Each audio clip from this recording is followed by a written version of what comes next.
तो आप स्टूडेंट को ये बताओ कि व्यापम और पीएससी की तैयारी में एक्चुअल में अंतर क्या है और दोनों के पेपर के स्तर में क्या अंतर होता है। क्या दोनों तैयारी साथ में की जा सकती है? सर ऐसा नहीं है, अगर आप व्यापम करो तो सीजीपीएससी नहीं निकलेगा या आप सीजीपीएससी करो तो व्यापम नहीं निकलेगा।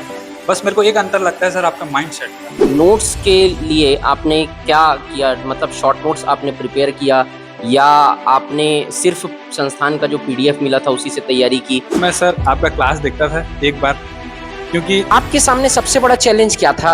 सर पहला चीज तो ये था कि मेरे पास डिग्री नहीं था। तो सबसे बड़ा चैलेंज ये था कि कोई 15 नंबर आपसे आ गया तो आप एग्जाम की तैयारी कैसे करें। आपके अंदर क्या एक ऐसी चीज है जिसको कहेंगे हम सीक्रेट वेपन, जो आपको दूसरों से अलग करती है? मेरा माइंड सेट क्लियर रहता है। योगेश जी, आपको हो सकता है कि आपको देखकर कोई और बच्चा भी इस सेवा में आने का प्रयास करे, प्रशासनिक सेवा का पेपर देने के लिए मोटिवेट हो, तो उनको अपनी तैयारी अगर चालू करना है तो कैसे अपनी तैयारी बेहतर कर सकते हैं? सर आपसे जुड़ के वो एक बेचारा क्वेश्चन कौन सा था जो आप छोड़े थे? सर वही बेचारा क्वेश्चन था जो शायद पढ़ने के बाद लास्ट वीक में हमको रिवीजन करना है, तो आपने क्या स्ट्रेटजी फॉलो की उस रिवीजन करने के लिए? सर आप लोग से जुड़ा हुआ था ना, तो पूरा मैं तैयारी पहले ही कर डाला था, क्योंकि बार बार आपका क्लास खत्म होता था, नोट्स बना मेरा, सुबह में उठा एक बार रिवाइज मार दिया। जमाने से आगे तो बढ़िए जनाब, जमाने को आगे बढ़ाना भी है। जय हिंद दोस्तों, हमारे साथ आज बातचीत के लिए मौजूद हैं योगेश कुमार, जिनका एडीओ 2025 के अभी के रिजल्ट में 85 मार्क्स इन्होंने हासिल किया है, जो one of the highest marks है व्यापम के एग्जाम के लिए। 85% मार्क्स स्कोर करना मतलब अपने आप में एक उपलब्धि है। हम चाहते हैं कि योगेश, आज की जो बातचीत है उसका मुख्य उद्देश्य ये है कि योगेश अपनी जर्नी को आपके सामने शेयर करें और किस तरीके से उन्होंने प्रिपरेशन किया, किस तरीके से अपने आप को इतने कंपटीशन में संभाला, मेहनत किया, जूझा और इस एग्जाम में इतना रैंक, इतना जो नंबर है वो हासिल किया। अपनी जर्नी के बारे में वो शेयर करेंगे और मैं उम्मीद करता हूं कि उनसे बहुत कुछ सीखने के लिए मिलेगा आपको आज, कि इतना मार्क्स स्कोर करने के बाद जो है किस तरीके से हम और अपनी तैयारी को बेहतर करके आगे भी बढ़ सकते हैं। ये आपको आज सीखने के लिए मिलेगा।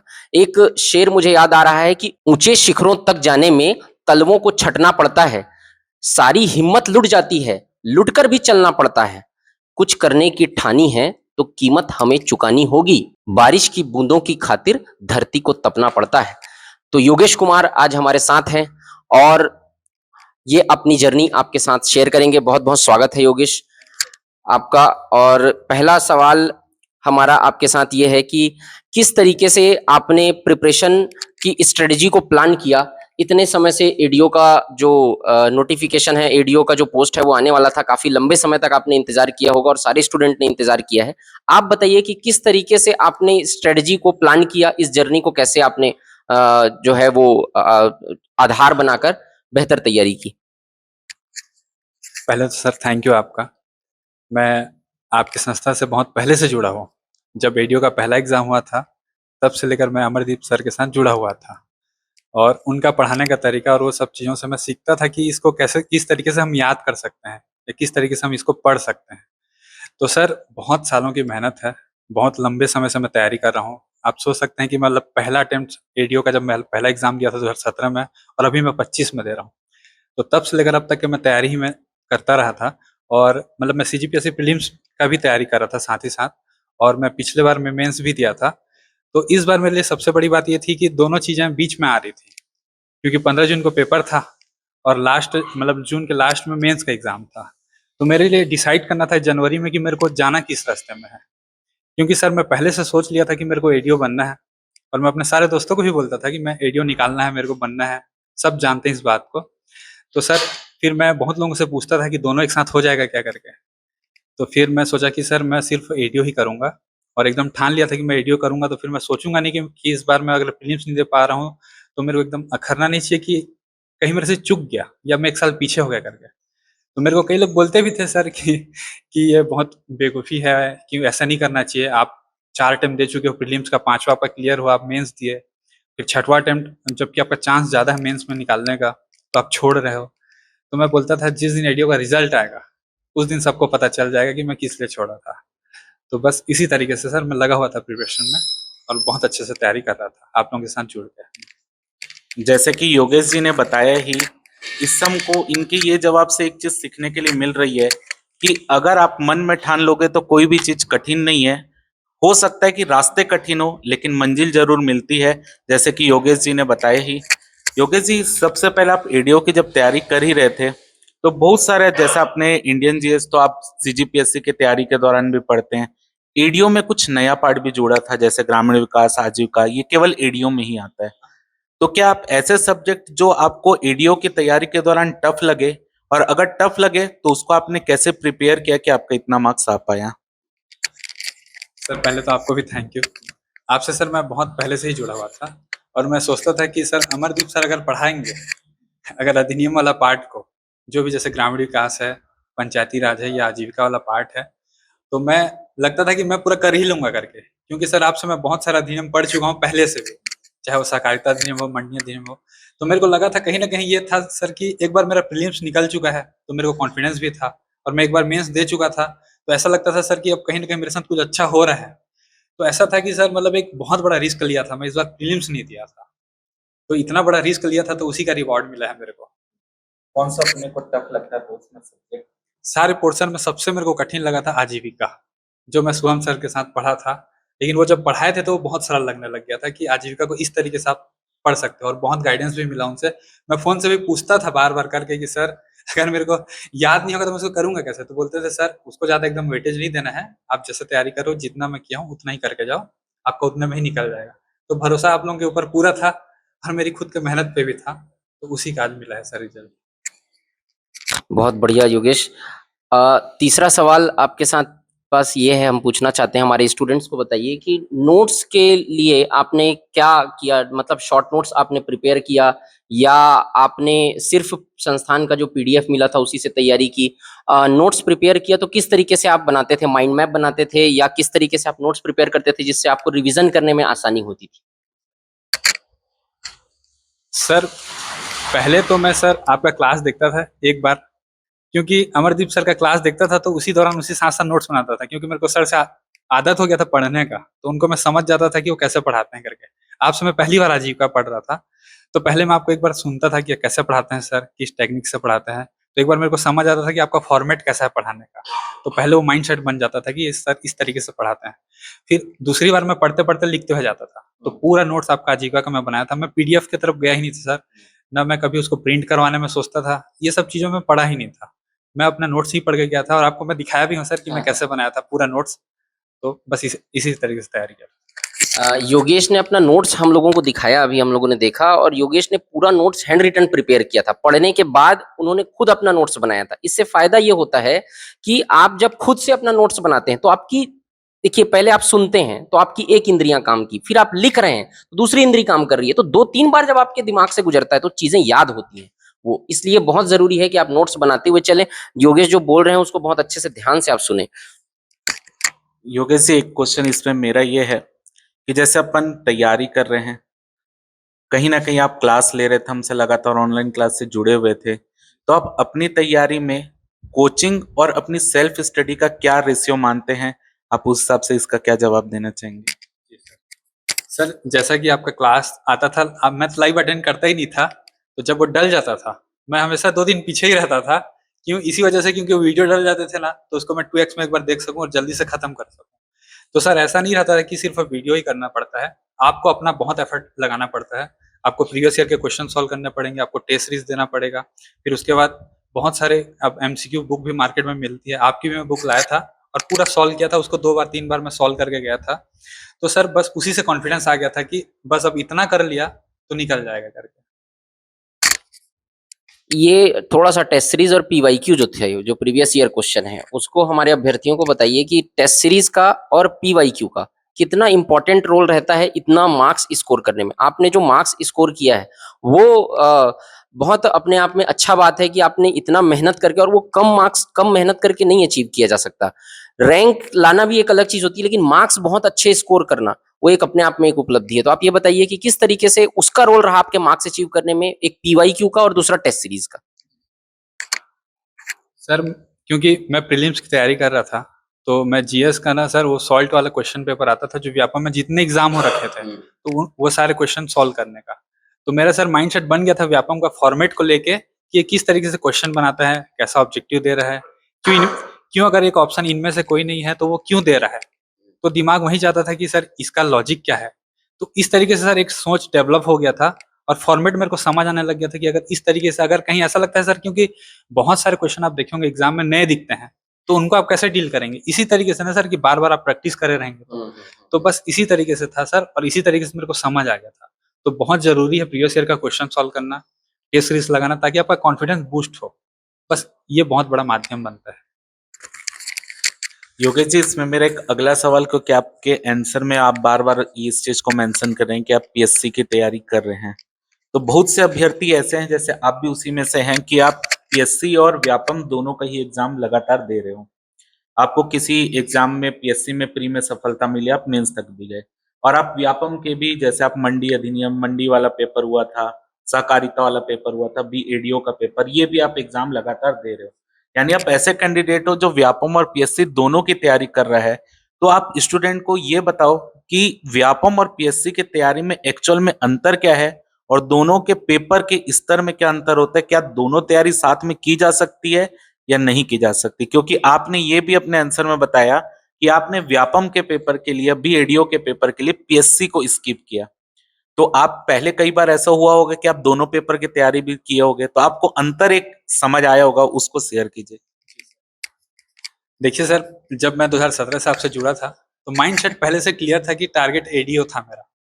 तो सर मैं सोच डाला था कि मेरा एडीओ करना ही करना है करके। तो उस दौरान मैं मतलब सोचता था सर कि मैं एक एग्जाम तो निकाल ही सकता हूँ करके, और मैं सर शुरुआत व्यापम से ही किया था। मेरा टारगेट कभी सीजीपीएससी नहीं था। फिर मैं 2019 में, क्योंकि ये वैकेंसी आ नहीं रही थी, तो मैं सोचा था कि अगर सीजीपीएससी की तैयारी करेंगे तो जीएस वाला जो पोर्शन है वो बहुत अच्छा रहेगा, और अन्य एग्जाम की भी मैं तैयारी कर सकता हूँ और उसको भी निकाल सकता हूँ। तो कहीं ना कहीं सर वो कॉन्फिडेंस बूस्ट होता है वो सब तैयारी करने से। तो इस वजह से सर मैं लगातार तैयारी करता रहा था। और सर ऐसा नहीं है अगर आप व्यापम करो तो सीजीपीएससी नहीं निकलेगा, या आप सीजीपीएससी करो तो व्यापम नहीं निकलेगा। बस मेरे को एक अंतर लगता है सर, आपका माइंड सेट का। सबसे बड़ा गेम लगता है सर माइंड सेट। आपका अगर क्लियर है कि आपको करना क्या है, तो आप निकाल लोगे, लगता है मेरे को। और सर एक बात और मैं आपको बताना चाहता हूँ कि सर व्यापम में क्या रहता है, आपको टॉप करना पड़ेगा, लेकिन आपको सीजीपीएससी में रहता है कि आपको बस कट ऑफ पार करना है। तो ये बहुत बड़ा डिफरेंस है। तो सर वो समझ गया था कि मैं, क्योंकि व्यापम का फॉर्मेट अलग रहता है और पीएससी का फॉर्मेट अलग है। पीएससी में ऐसा रहता है कि मेरा अगर 75 क्वेश्चन सही बन जा रहा है, अगर 80 बन जा रहा है, तो बस मैं बाकी छोड़ भी सकता हूँ। लेकिन व्यापम में सर ऐसा नहीं रहता है। व्यापम में मेरे को, अभी मैं ईडीओ के पेपर में 99 क्वेश्चन बनाया। इसी वजह से सर इतना बड़ा रिस्क भी लिया था मैं, क्योंकि माइनस मार्किंग भी तो होता है सर, तो माइंड में वो भी था। तो उसी का सर रिस्क लिया बोल के रिवॉर्ड मिला। एक एक इसमें मैं थोड़ा सा, हंसी मजाक थोड़ा सा चल रहा है, थोड़ा मुद्दा सीरियस है। वो एक बेचारा क्वेश्चन कौन सा था जो आप छोड़े थे? सर वही बेचारा क्वेश्चन था जो शायद उसको विलोपित नहीं किया है, कोई दावा पत्ती नहीं लगाया है। जिसमें सर वो दिसंबर एक लिखा है, और एक में जनवरी वाला, स्वच्छ भारत मिशन वाला जो व्हाट्सएप वाला जब स्टार्ट हुआ था, वही एक को छोड़ा था सर, वो विलोपित ही नहीं हुआ। मेरे को आज लगता था सर वो क्वेश्चन को देख इसको भी बना देना था। चलो, एक क्वेश्चन को योगेश ने बख्श दिया। चलिए, इसी से रिलेटेड अगला क्वेश्चन है कि आप ये बताइए अभ्यर्थियों को, तो क्या आप जो डिफरेंस बता रहे हैं, जो कुछ पॉइंट्स आपने बताए पीएससी और व्यापम में ये डिफरेंस है, तो क्या एक साथ इसकी तैयारी की जा सकती है अब के नए पैटर्न के हिसाब से, या आप अभी भी ये सलाह देंगे कि अलग अलग तैयारी करनी चाहिए एक ही चीज का, या तो पीएससी या तो व्यापम, या अभी नए अभ्यर्थियों को बताइए कि आप एक साथ तैयारी कर सकते हैं या नहीं कर सकते हैं? सर देखिए, जो नया है उसको तो पहले सर एक को ही टारगेट करना चाहिए, क्योंकि सर वो फ्लक्चुएट हो गया ना, तो फिर कहीं का नहीं रहेगा। क्योंकि सर हम लोग बहुत सालों से, आज सर 6 साल 7 साल हो गया मेरे को तैयारी करते हुए, तो मेरा तैयारी इतना प्रिपरेशन हो गया था कि मैं कोई भी एग्जाम आएगा तो उसको टारगेट कर सकता हूँ, क्योंकि पूरा पढ़ ही लेते हैं जितना रहता है पूरा। अगर आप सीजीपीएससी की तैयारी कर लेते हैं ना सर, उसके बाद कुछ बचता नहीं है तैयारी को, क्योंकि ग्रामीण विकास का पार्ट इकोनॉमिक सर्वे में भी आता है, तो हम लोग कहीं ना कहीं उसको पढ़ते रहे हैं। पंचायती राज सीजीपीएससी में भी आता है, तो उसका बहुत फायदा मिला मेरे को। और सर मेरा जो प्रीलिम्स निकला भी, क्योंकि उसमें पंचायती राज के क्वेश्चन ज्यादा आए थे, जिस बार मेरा निकला था, तो मेरे पंचायती राज के क्वेश्चन सारे सही हुए थे। तो कहीं ना कहीं सर बेनिफिट मेरे को हुआ है, तभी मैं आप लोगों को ये बता पा रहा हूँ। योगेश जी से यहाँ पर एक क्वेश्चन आ रहा है कि जैसे अपना रैंक पहला आया, क्योंकि योगेश जी की स्थिति थोड़ी सी फंसी वाली स्थिति थी कि योगेश जी, क्योंकि उनके पास पीजीडीआरडी नहीं है, तो हमारा रिएक्शन पहले क्या आया, जो रैंक फर्स्ट आने के बाद पहला रिएक्शन आपका क्या था? सर पहले तो ये था कि मैं सर एकदम खुश होकर रोने लग गया था कि टॉप कर गया करके, क्योंकि सर टॉपर बनने का सपना मेरा बचपन से था। पहले कभी किया नहीं था, मैं कभी तो क्लास टॉपर ही नहीं थे, तो था कि कभी तो कभी कर जाऊंगा करके, और वो हुआ भी। और इस बात को सर मैं अपने दोस्त को 1 महीना पहले भी बोल दिया था, तो अब हो गया वो, लकीली किस्मत था मेरा। तो पहला रिएक्शन ये था सर, मैं आपके चैनल में आके देखा कि वो मर्ज करके रिजल्ट आया है तो मैं एकदम खुश हो गया कि अब मेरा जॉब लग गया। फिर सर जब आपको कॉल किया तो आप बोले भाई अभी मर्ज नहीं हुआ है तो खुशी आधी हो गई थी कि अब पूरा फाइनल रिजल्ट आया नहीं है, तो जब आ जाएगा तब खुशी मनाएंगे। तब सर आप बोले थे कि आपका पूरा चांस है करके, तो मेरे को एक होप है कि शायद हो जाए करके। सबसे पहले किसको बताया था रिजल्ट आया था? सबसे पहले मैं अपनी मम्मी को बताया था, क्योंकि सर जिस एकदम मैंने सर स्क्रॉल कर रहा था टेलीग्राम को, कोई फट से डाला एडीओ का रिजल्ट, तो मैं बोला देख, पहले तो मन में ही लगा कि सर एकदम थक गया, एकदम ऐसा लगा कि सर अब क्या होने वाला है ऐसे करके। जैसे ही डाउनलोड किया पीडीएफ में पहले नाम देखा, बहुत चिल्लाया और खुश हो गया था मैं, और एकदम रोने लग गया था। फिर लगा भाई कोई और दूसरा तो नहीं है ऐसे होता है ना सर, कोई दूसरा नाम का तो नहीं है, लेकिन जनरल लेके मैं खुश हो गया था। फिर बोला भाई एक बार रोल नंबर मिलाता हूँ। अब मैं सर क्वेश्चन पेपर को ये किया था, पेपर देने आने के बाद जो ऊपर में मेरे सर कमरे बने हुए थे प्लाई के, मैं उसमें फेंक दिया था क्वेश्चन को। मैं बोला था कि मैं देखना ही नहीं चाहता मॉडल आंसर, क्योंकि बहुत टेंशन होता है, बहुत प्रेशर आता है। फिर मैं उसको ढूंढने लगा कहाँ फेंक दिया था करके। फिर मैं देखा मेरे को रोल नंबर नहीं मिल रहा है। फिर देखा सर मेरे को, फिर जैसे रोल नंबर मिला, मैं रोल नंबर मिला, तब कंफर्म हुआ कि मैं ही टॉप कर गया करके। बहुत खुशी हुआ था सर, बहुत ज्यादा खुशी। बिल्कुल खुशी की बात ये होनी ही चाहिए। और हमारा मुख्य उद्देश्य आज योगेश से बातचीत का ये है कि वो इतना नंबर जो स्कोर किए हैं उसमें वो बहुत कुछ सिखा सकते हैं हमको, बहुत कुछ स्टूडेंट्स को उससे उनसे सीख सकते हैं कि कैसे उन्होंने अपने प्रिपरेशन को डिजाइन किया, कैसे उन्होंने जूझ कर तैयारी की, डिमोटिवेशन उनको भी आया होगा जैसे सबको आता है, उन्होंने कैसे फेस किया उसको। दूसरा एक बात मुझे अच्छी जानने के लिए मिली योगेश से बातचीत के दौरान, जिसको आप गौर करिएगा, उन्होंने बताया कि सिर्फ मैंने याद नहीं किया, मैंने एनालिसिस किया। जो अगर एक पॉइंट में अगर मैं उसको समराइज करूं तो उन्होंने बताया कि मैंने पीवाईक्यू सिर्फ सॉल्व नहीं किया, मैंने पीवाईक्यू को एनालाइज किया कि अब तक ऐसा सवाल इस टॉपिक से आया है, अगला सवाल क्या हो सकता है। और ये तभी आएगा जब आप समकक्ष होने वाले सारे पेपर्स को एनालाइज करेंगे, पीवाईक्यू को बहुत अच्छे तरीके से एनालाइज करेंगे। तो अगला सवाल यही है मेरा कि आपके प्रिपरेशन के दौरान आपको बहुत सारी चुनौतियां आई होंगी, जैसे घर में किसी का कई बार तबीयत खराब हो जाता है, बहुत सारे, अब किसी फ्रेंड से बात किए, उन्होंने बताया कि मेरा तो पूरा तैयारी हो गया है। रिवीजन के दौरान ऐसा कई बार होता है कि हम डिमोटिवेशन फील करते हैं कि अब तो सिर्फ 2 दिन बचा हुआ है। इस प्रिपरेशन के दौरान बहुत सारी चुनौतियां आती हैं। आपके सामने सबसे बड़ा चैलेंज क्या था इसके दौरान? मगर एक चीज को पूछूं तो सबसे ज्यादा आप तनाव में कब थे और कैसे थे, और उसको कैसे आप जूझ के उससे बाहर निकले? सर पहला चीज तो ये था कि मेरे पास डिग्री नहीं था, तो सबसे बड़ा चैलेंज ये था कि कोई 15 नंबर आपसे आ गया तो आप एग्जाम की तैयारी कैसे करेंगे। बहुत लोग एग्जाम इसी वजह से नहीं दे पाए हैं, मेरे ही कुछ दोस्त लोग एग्जाम नहीं दे पाए हैं, क्योंकि सर कोई 15 नंबर आपसे आगे रहता है तो फिर एग्जाम। तो मैं ये सोचा था सर कि मैं एडीओ को जी रहा था 2017 से, क्योंकि उस दौरान से इतना इतना लंबी जर्नी थी मेरी कि मैं एडीओ निकालना ही चाहता था। तो मैं उसको बोलता था कि सर मैं इतना नंबर ले आऊं कि मैं सेटिस्फाई हो जाऊं कि मैं एडीओ निकाल लिया तो मैं खुश हो जाऊंगा, ऐसा सोचता था। तो मेरा माइंड सेट एकदम क्लियर था सर कि मैं एडीओ निकालना ही है करके एकदम से। मेरे को बहुत लोग ये बोलते थे कि ये बेवकूफ़ी है कि तू प्रीलिम्स छोड़ दे, तेरा प्रीलिम्स निकल सकता था। तो मैं बोलता था वो रिजल्ट आएगा तो आपको दिख जाएगा कि मैं क्या किया हूँ क्या नहीं किया हूँ। और कॉन्फिडेंस बहुत था सर, और भगवान को मैं मानता बहुत अच्छे से, मैं भोलेनाथ को। तो मैं सोचता था कि एक बार तो भगवान मेरा दिन आएगा उस दिन जिस दिन मेरा नाम भी पीडीएफ में दिखेगा मेरे को। और बहुत खुशी हुआ सर, बहुत ज्यादा खुशी था मैं। तो भोलेनाथ सावन जाते जाते कुछ उपहार देके गई हैं योगेश जी को। योगेश जी की जर्नी से हमको एक चीज और समझ आ रही है कि कोई भी चीज अगर अपने को पाना है, जैसे योगेश जी ने बताया कि वो पहले से यही सोच के चल रहे थे कि उनका फर्स्ट रैंक ही आएगा। यानी बोलते हैं ना, कई बार आपको चीजें पाने से पहले अपने आप को उसको जीना पड़ता है, सोचना पड़ता है। तो उन्होंने वो सोचा और उसको हासिल किया। आपके मन में कभी ऐसा आया कि अगर मेरा सिलेक्शन नहीं होता है या पेपर हमारा नहीं निकलता या कोई भी एग्जाम अपन दे रहे हैं, तो आजकल जैसे बच्चे लगातार गवर्नमेंट जॉब की ही तैयारी कर रहे हैं, तो उनके पास जैसे कि कुछ दूसरा प्लान नहीं होता है कि हम गवर्नमेंट जॉब नहीं हुआ तो हम दूसरा क्या चीज कर सकते हैं। तो कभी अपने मन में ऐसा आया कि अगर हम मेरा नहीं हुआ तो मैं ये चीज करूंगा, या कोई प्लान भी लेकर आप साथ में चल रहे हैं?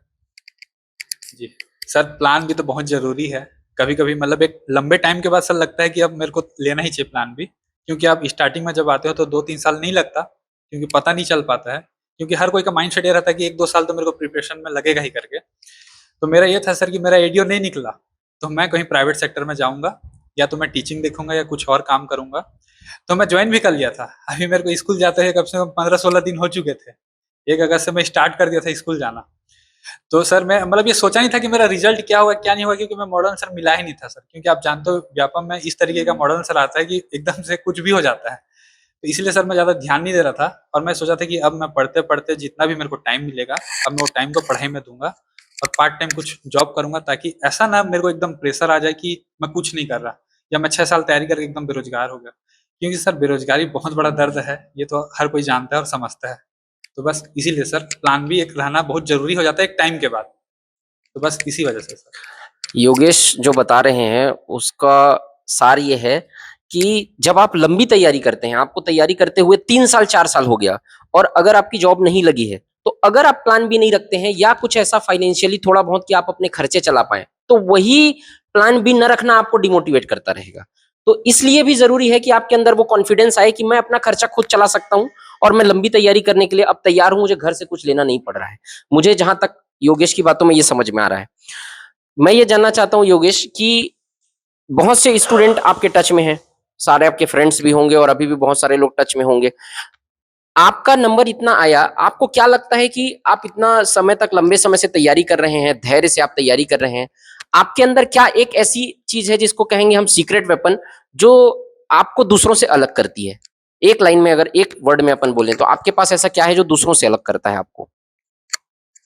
सर एक चीज़ है कि मेरा माइंड सेट क्लियर रहता है। एकदम मैं सर अगर सोच लिया कि इसको ही करना है, तो फिर मैं उसको ही करता। तो जब आप क्लियर करोगे ना सर, तो आपका फोकस एक जगह आएगा, फिर आप इधर-उधर आपका ध्यान नहीं जाने वाला। तो मेरा एकदम माइंड सेट क्लियर कर चुका था। मैं नहीं सोचता था कि लोग अधिकारी बन जाएँगे पीएससी दे के, शायद मैं भी बन सकता था। मेरे मन में ये सवाल आते थे बार-बार। तो लेकिन मैं कभी सोचता नहीं था कि ऐसा कुछ नहीं होगा, अगर मैं कुछ छोड़ रहा हूँ तो कुछ मिलेगा भी। तो वही वाला चीज़ था सर, कि कुछ पाने के लिए कुछ खोना पड़ता है। तो बस वैसे वाला ही था। भले डायलॉग लगेगा, लेकिन उस समय बहुत बड़ा मोटिवेशन था ये। तो ऐसी ही चीज़ें थी। मेरा माइंडसेट एकदम क्लियर था कि मेरे को यही करना है। योगेश जी, आपको हो सकता है कि आपको देखकर कोई और बच्चा भी इस सेवा में आने का प्रयास करे, प्रशासनिक सेवा का पेपर देने के लिए मोटिवेट हो। तो ऐसे बच्चे जो अभी ग्रेजुएशन कर रहे हैं और वो हो आने वाले समय में गवर्नमेंट जॉब की तैयारी करेंगे, तो आप उनको क्या सलाह देना चाहते हैं कि वो किस तरीके से अपनी तैयारी बेहतर कर सकते हैं? क्योंकि न्यू कमर आते ही, क्योंकि मार्केट में इतनी सारी चीजें अवेलेबल है कि वो भटक जाते हैं। तो उनको अपनी तैयारी अगर चालू करना है तो कैसे अपनी तैयारी बेहतर कर सकते हैं? सर ये आपसे जुड़ के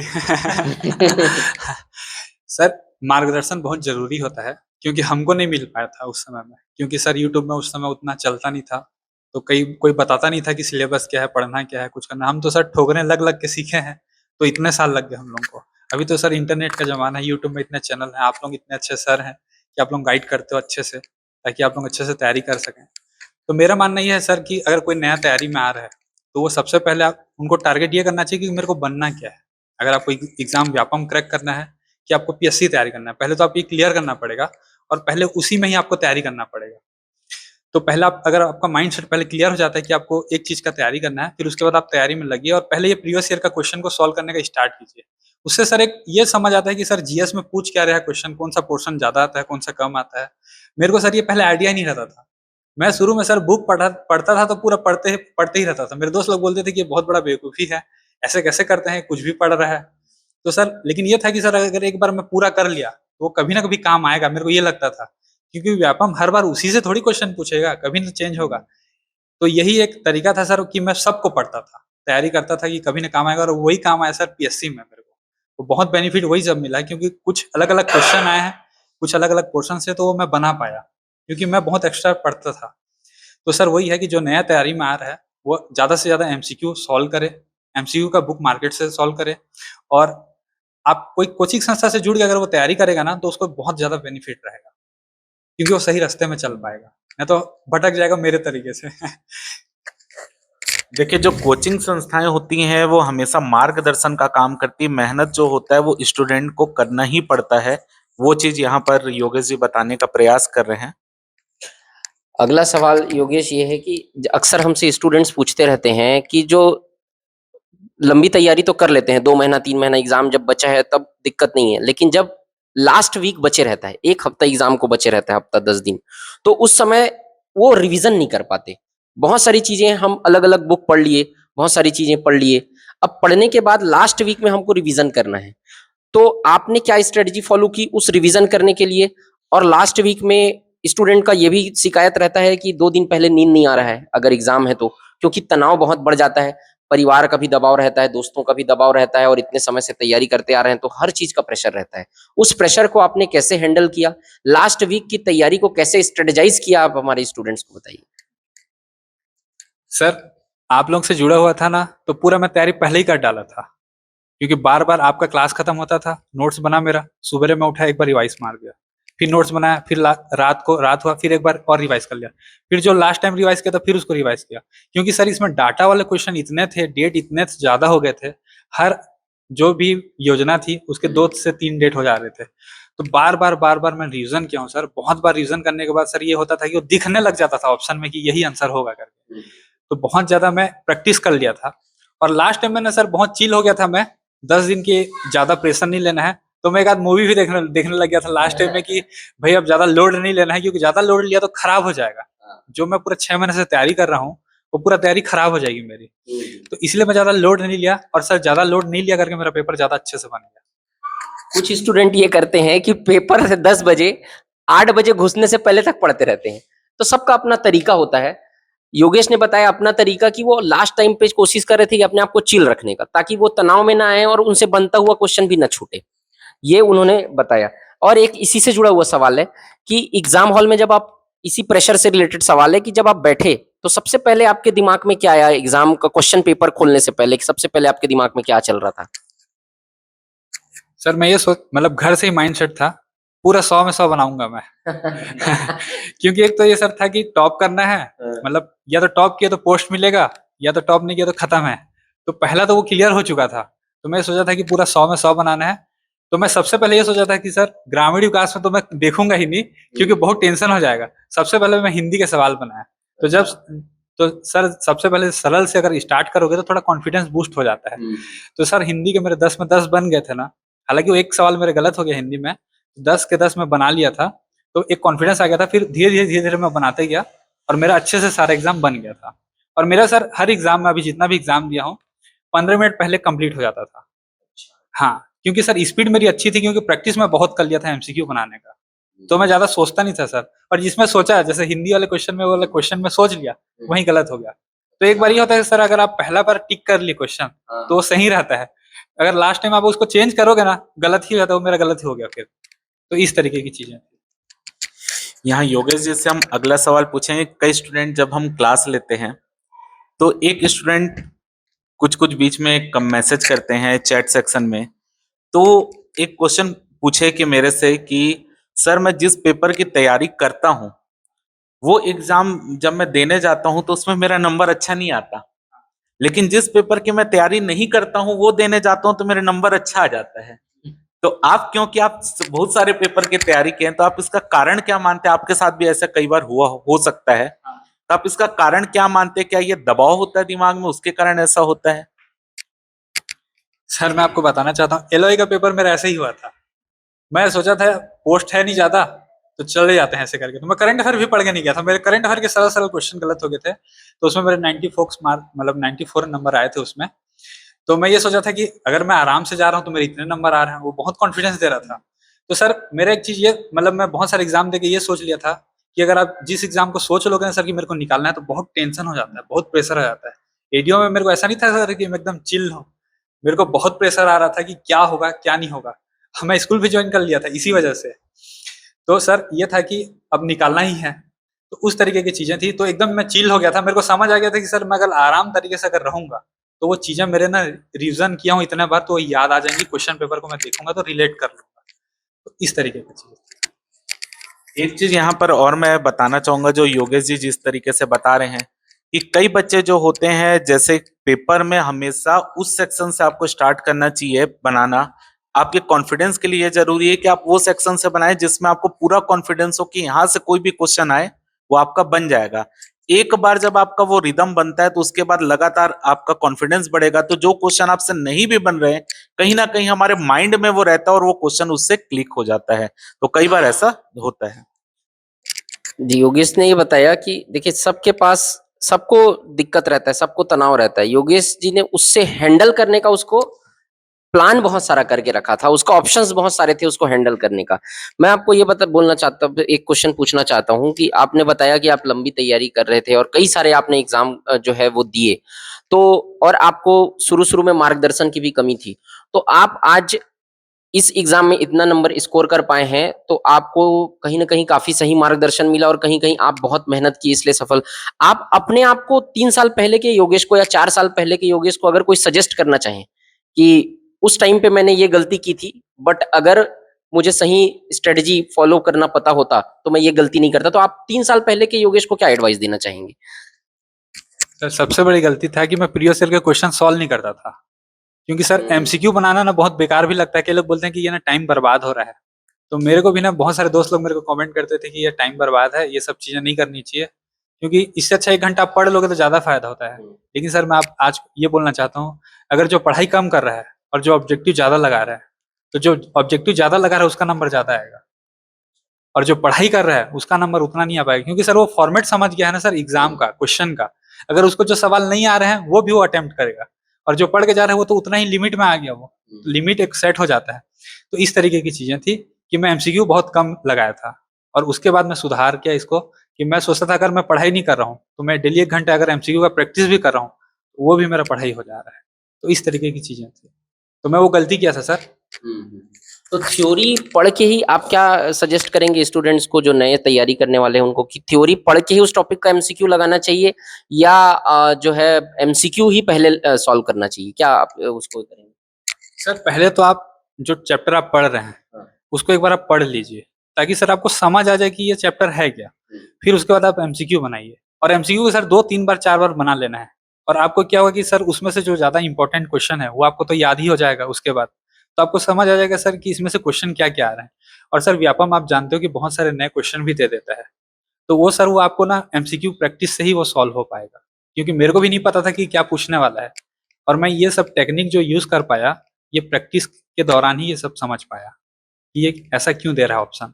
और सर ऑप्शन को मैंने रिलेट करता था, उपरोक्त सभी है, तो मैं बार बार सोचता था कि ये उपरोक्त सभी क्यों दिया है। अगर इनमें से कोई नहीं, सबसे कठिन सर ऑप्शन मेरे को इनमें से कोई नहीं लगता था, क्योंकि सेल्फ डाउट हो जाता था कि मैं जो पढ़ा हूँ वो सही है कि नहीं है। सबसे बड़ा जो ऑप्शन रहता था इनमें से कोई नहीं मेरे को लगता था। तो सर ये पूरा प्रैक्टिस अगर आप करोगे ना सर, एमसीक्यू प्रैक्टिस करोगे, बार बार रिवाइज करोगे, तो चीजें आसान हो जाती हैं।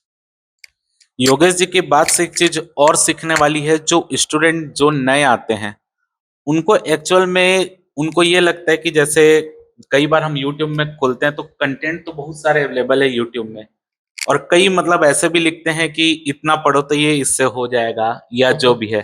तो कोई स्टूडेंट जब नया आता है तो उसको वो बाकी चीजें पढ़ा नहीं रहता, वो डायरेक्ट एमसीक्यू जाता है करने, और एमसीक्यू करके वो सोचता है कि पेपर मेरा निकल जाएगा। तो ये थोड़ा सा भ्रम की बात है।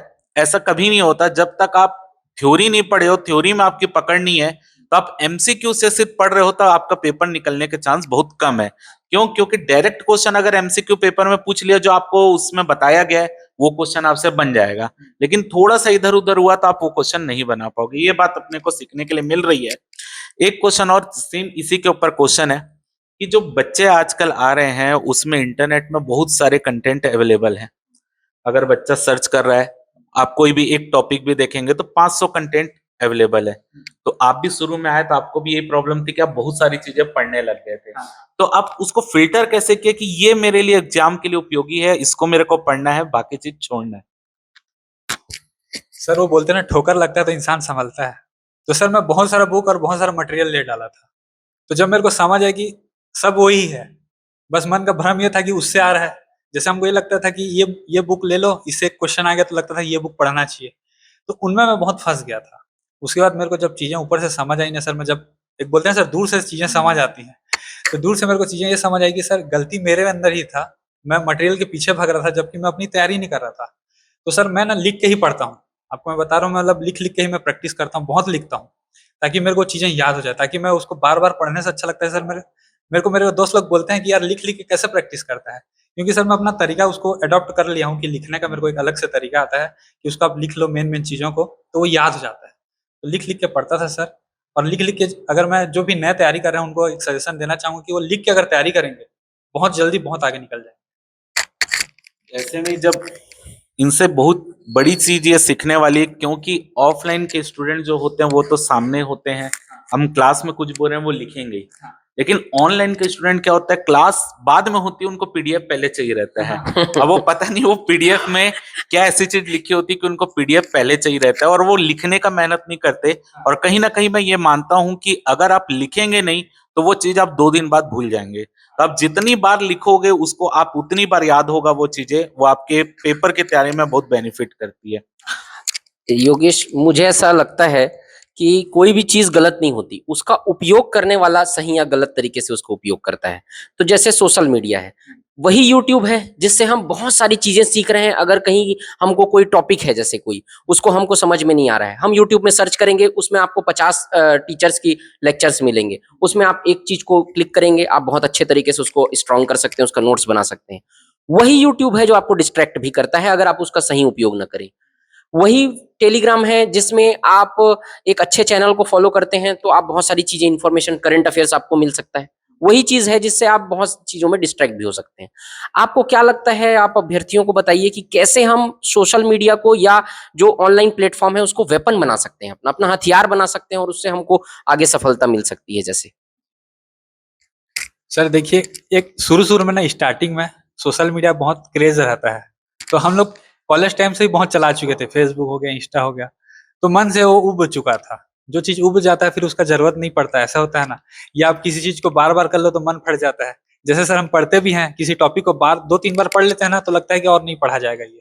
तो उसी तरीके का चीज था। तो मैं ऐसा करता था सर, जैसे मूवी देख रहा हूँ ना तो 3-4 मूवी लगातार देख लेता था, ताकि मेरा ध्यान ही नहीं जाए कि मेरे को कुछ और देखना भी है। तो इस तरीके से मैं कम कर लेता था चीज़ों को, ताकि मैं दूसरे में ध्यान दे पाऊँ, क्योंकि मेरे को पढ़ना ज़्यादा है। क्योंकि ध्यान जाते रहता था, तो इसीलिए मैं वो चीज़ को बहुत कर लेता था ताकि वो ना सर मेरे मन से वो हट जाए वो चीज़ें। तो इस तरीके से मैं उनको कट ऑफ कर देता था चीज़ों को। इसमें सोशल मीडिया में बहुत सारी चीजों हैं जो सही सोर्स भी अवेलेबल है, बहुत सारी चीजें हैं जो फेक रहती हैं, जो गलत भी रहती है। गूगल में भी हम सर्च कर रहे हैं तो हमको देखना पड़ता है कि कई सारे लिंक हमको मिलेंगे, उसमें से कुछ लिंक में सब जानकारी काम की रहती है, कुछ में ऐसी इधर उधर की जानकारी रहती है। आपको क्या लगता है कि किस तरीके से सही सोर्स को पकड़ा जा सकता है, ऑथेंटिक चीजों को कैसे हम देख सकते हैं, कैसे फिल्टर कर सकते हैं? सर टेलीग्राम के थ्रू मैं जुड़ा था सर, और टेलीग्राम में सर जो भी करंट अफेयर थे, जो मटेरियल थे, ठीक है सर, उससे ना करंट अफेयर की चीज़ें मिलती थी। तो उससे ना सर मतलब पढ़ाई अच्छा हो जा रहा था मेरा करंट अफेयर का। और सर मैगजीन भी आती थी, और चैनल भी बहुत सारे हैं यूट्यूब में सर, जिससे करंट अफेयर आप पढ़ सकते हो, चाहे वो इंटरनेशनल का हो, नेशनल का हो, या सीजी का करंट अफेयर हो। तो सर तैयारी उसी दौरान मैं यूज बस यूट्यूब का सिर्फ ना पढ़ाई के लिए ही कर रहा था, क्योंकि मेरे को करंट अफेयर ही देखना है, तो मैं यूट्यूब में आऊंगा और बाकी चीजें नहीं। या तो मैं मूवी देख लेता था ताकि मेरा माइंड फ्रेश एक बार हो गया तो फिर मैं पढ़ सकूं अच्छे से। तो इस तरीके का चीज था। तो यहाँ से योगेश जी से एक चीज जो हम ओवरऑल जो उन्होंने अपनी बातें की, अगर हम उसको एक समरी के रूप में बांधे कि इनकी बातों में जो हमारा आज का इंटरव्यू जो कंडक्ट हुआ है, सबसे पहले जो योगेश जी थे, अगर आपको कोई चीज अचीव करना है तो आपको सोच भी उसकी रखनी पड़ेगी, और एक सोच रखकर अगर आप चलेंगे तभी उसको आप अचीव कर पाएंगे। उनकी थॉट ही वही था कि उनको एडीओ में रैंक 1 लाना है, या जो भी आप पेपर की तैयारी कर रहे हैं उसमें आपकी सोच होनी चाहिए कि टॉप में आना चाहिए। थोड़ी देर पहले आप वो इंटरव्यू में वो सेक्शन नहीं है, लेकिन योगेश जी से जब हमारी बात हो रही थी तो उन्होंने बताया कि जब उन्होंने एपेक्स बैंक वाला पेपर दिया था, तो क्योंकि एपेक्स बैंक में पोस्ट 400 थी, तो योगेश जी ने बोला कि मेरी सोच ये थी कि मेरे को 400 में आना है, और वो 400 की सोच के कारण वो सिलेक्शन से बाहर हो गए। क्योंकि पोस्ट 400 थी, ज्यादा उनको नंबर दिखा, तो ज्यादा नंबर कारण उनको ये था कि मेरे को 400 में आना है, तो वो बाहर हो गए। लेकिन इस पेपर में भले ही 200 पोस्ट थी, तो उनकी सोच ये थी, क्योंकि उनके पास एक पीजीडीआरडी भी नहीं था, तो उनकी सोच थी अगर मेरे को आना है तो नंबर 1 आना है, और वो उस सोच से उस मुकाम तक पहुंच पाए। दूसरा चीज इन्होंने बताया कि रिवीजन और अपने खुद के नोट्स बनाना बेहद ज्यादा इंपॉर्टेंट है। अगर आप कोई भी कॉम्पिटिटिव एग्जाम की तैयारी कर रहे हैं तो रिवीजन के लिए, रिवीजन आपका कब बेहतर होगा, जब आप आखिरी के जो 15 दिन होते हैं वो भी आपके लिए बेहद ज्यादा इंपॉर्टेंट होते हैं। क्योंकि जब आप क्लास नोट्स पढ़ेंगे वो बहुत सारे बड़े नोट्स होते हैं, 200 पेज 300 पेज के नोट्स होते हैं, तो आप अपने शॉर्ट नोट बना के रखोगे तो वो भी आपको काम आएगा, और खुद के नोट बना के रखोगे तो वो भी आपको तैयारी में बहुत मदद करेगा। इसके अलावा योगेश जी ने बताया कि इन्होंने प्रेशर हैंडल कैसे किया, तो इनसे हमको ये पता चल रहा है कि पेपर के टाइम भी इन्होंने बताया कि वो थोड़ा सा अपने दिमाग को फ्रेश करने के लिए अदर एक्टिविटी भी कर रहे थे, जैसे कि वो मूवी देख लिए, ताकि उसके उनके दिमाग में कोई भी निगेटिव थिंकिंग ना आए कि मैं, क्योंकि जितना आप सोचोगे उतनी चीजें आपको खराब करती हैं। तो उन्होंने ज्यादा उसके बारे में नहीं सोचा, वो अपने में कॉन्फिडेंस रखे और इस पोस्ट को या इस रैंक को उन्होंने अचीव किया। योगेश से और भी बहुत सारी चीजें थी, और पूरे सार अगर हम निकालें तो दो चीजें मुझे लगी कि योगेश से काफी कुछ हम सीख सकते हैं। बहुत सारे लोगों से बहुत सारी चीजें सीख सकते हैं, उनकी गलतियां भी निकाल सकते हैं, लेकिन हमको क्या करना है, गलतियों को साइड करके जो अच्छी चीजें हैं उसको लेनी है हमारे लायक और आगे बढ़ना है। पेशेंस और परसिवरेंस, दो चीज इनके पूरे जर्नी में जो है वो सबसे इंपॉर्टेंट रोल प्ले करता हुआ दिख रहा है। सबसे बड़ी चीज इनकी दृढ़ता की, ये इतने लंबे समय से तैयारी कर रहे थे, साथ साथ इन्होंने काम भी किया और अपना खर्चा अपना खुद के दम पे उठाया, और उसके बाद भी इन्होंने वो तैयारी को जो है वो इस मुकाम को हासिल किया। एक लास्ट सवाल योगेश से मैं ये पूछना चाहता हूँ, आपकी फैमिली का या आपके फ्रेंड्स का क्या योगदान रहा आपकी जर्नी में? सबसे ज्यादा योगदान किसका रहा? आपका फैमिली बैकग्राउंड के बारे में थोड़ा सा बताइए। बहुत से स्टूडेंट बहुत पुअर बैकग्राउंड से भी आते हैं, कुछ कहते हैं कि हमारे फैमिली का कोई सपोर्ट नहीं है, तो आपका क्या लगता है कि कितना इंपॉर्टेंस रहता है और आपके जीवन में उसका क्या महत्व रहा? सर, माता पिता का योगदान तो सबसे बड़ा रहता ही है, लेकिन सर माता पिता से भी ज्यादा मेरा भाई का बड़ा योगदान था, क्योंकि सर वो जॉब मैं कंटिन्यू कर ही रहा था, तो मेरे को बहुत सपोर्ट मिल गया उसके थ्रू, क्योंकि सर घर में मैं बड़ा हूँ, तो मेरे ऊपर जिम्मेदारी था कि मेरे को जॉब करना चाहिए, लेकिन वो कर रहा था क्योंकि उसको इंटरेस्ट था टीचिंग का, तो टीचिंग कर ही रहा था। तो मेरे को बोलता था कि मैं हूँ, तू टेंशन मत ले, तू करते रह, अच्छे से तेरा हो जाएगा। तो सर मेरे को ऐसे बहुत टाइम मिला था, और मम्मी पापा भी बोलते थे कि करते रहिए, एडीओ लास्ट है। वो लोग भी समझ गए थे, क्योंकि सर मैं एडीओ करता ही रहा था ना सर, 2017 से ना मैं एडीओ चला ही रहा था, तो उनको भी पता था कि एडीओ एग्जाम इसका लास्ट ही होगा, फिर इसके बाद ये कुछ ना कुछ प्लान भी करेगा या कुछ और जॉब करेगा करके। तो उनको भी क्लियर हो गया था, मेरे भाई को भी क्लियर हो गया था, और मेरे को भी क्लियर था कि मेरे को ये लास्ट करना ही करना है करके। और सर दोस्तों का ये था कि सर कई दोस्त लोग नेगेटिव कमेंट भी बोलते थे, तो मैं जो नेगेटिव बोलता था सर, मैं बात करना बंद कर दिया था सर लास्ट के महीने में, ताकि सर नेगेटिविटी ना आए दिमाग में। मैं तो एग्जाम भी देने ना जाऊं ऐसा सोच लिया था एक बार, इतना पढ़ के तो सर लगता था कि एग्जाम भी नहीं देना चाहता, ऐसा लगने लग जाता है। तो सर नेगेटिव लोगों से नहीं बात करता था मैं ज्यादा, उनसे दूर हो गया था। कुछ दोस्त थे मेरे बहुत सपोर्ट करते थे, वो बोलते थे कि नहीं तू कर सकता है, तेरे अंदर वो चीजें हैं, हम देखे हुए हैं। तो मेरे को सेल्फ डाउट होता था, ये लोग कैसे देखे हुए हैं, मेरे को खुद को नहीं पता, ये लोग कैसे बोलते रहे कि तू कर ही लेगा करके। तो सर कहीं ना कहीं उनको लगता होगा, सर उनको भी फील होता था कि मैं मेहनत करता हूँ, अच्छे से पढ़ता हूँ चीजों को। और मैं उनसे ना सर जिनसे भी मेरा बात होता था, क्वेश्चन पूछते ही रहता था, ताकि सर 3-4 क्वेश्चन वही याद हो जाए। जिसमें डाउट होता था मैं बताता था कि ये क्वेश्चन का आंसर ऐसा है, इसको इस तरीके से याद करना। तो सर मैं वो मेरे लिए करता था ताकि मेरे को वो चीजें याद हो जाए। तो इस तरीके से बात भी करके सर पढ़ ही लेते थे। तो बहुत सपोर्ट था सर दोस्तों का भी। तो इससे यहाँ एक चीज और समझ आ रही है कि अगर आपका ग्रुप अच्छा है तो वो ग्रुप आपको कुछ अचीव करने के लिए मदद भी कर सकता है, लेकिन अगर ग्रुप बेकार है, क्योंकि कई होता है कि हमारे ग्रुप बनते हैं उसमें पढ़ाई के अलावा बाकी चीज डिस्कस हो जाता है, लेकिन जैसे कि इन्होंने बताया कि ग्रुप में ये जितने भी दोस्त थे ये आपस में कुछ प्रश्न पूछते थे ताकि उनको साथ साथ वो खुद भी तैयार हो जाए वो चीज। तो ये चीज भी योगेश जी से सीखने वाली है, और उम्मीद करते हैं योगेश जी की जो जर्नी हमने योगेश जी के देखा उससे काफी ज्यादा हम प्रभावित हुए हैं, और उम्मीद है कि आपको भी योगेश जी की जर्नी से कुछ ना कुछ बेहतर सीखने के लिए मिला होगा। अगर जो भी लक्ष्य से भटक रहा है वो इनकी जर्नी से कुछ सीख कर हो सकता है कि सही मार्ग में आ सकता है। तो योगेश जी को हम अपनी संस्था की तरफ से भी बहुत बधाई देते हैं कि उन्होंने रैंक 1 अचीव किया है, और उम्मीद करते हैं कि भविष्य में भी जो इनको चाहते हैं उनको सफलता मिले। योगेश की जर्नी को देख के कबीरदास जी की एक पंक्ति याद आ रही है मुझे, और मैं अक्सर इसको क्लास में बोलते भी रहता हूँ, योगेश ने भी सुना होगा कि धीरे धीरे रे मना, धीरे सब कुछ होए, माली सींचे 100 घड़ा, ऋतु आए फल होए। माली 100 घड़े सींचता है जब पानी के, तब कहीं जाकर जब ऋतु आती है तब फल लगते हैं, तुरंत कभी कुछ नहीं लगता है। तो दृढ़ता जो है वो आप इनसे सीखिए। और योगेश से मैं कहना चाहता हूँ कि मजाज लखनवी का एक शेर है कि जमाने से आगे तो बढ़िए जनाब, जमाने को आगे बढ़ाना भी है। तो आप अपनी जर्नी से लोगों को मोटिवेट करते रहिए, क्योंकि आपने जो स्कोर किया है वो आसान नहीं है, वो बहुत मुश्किल काम है।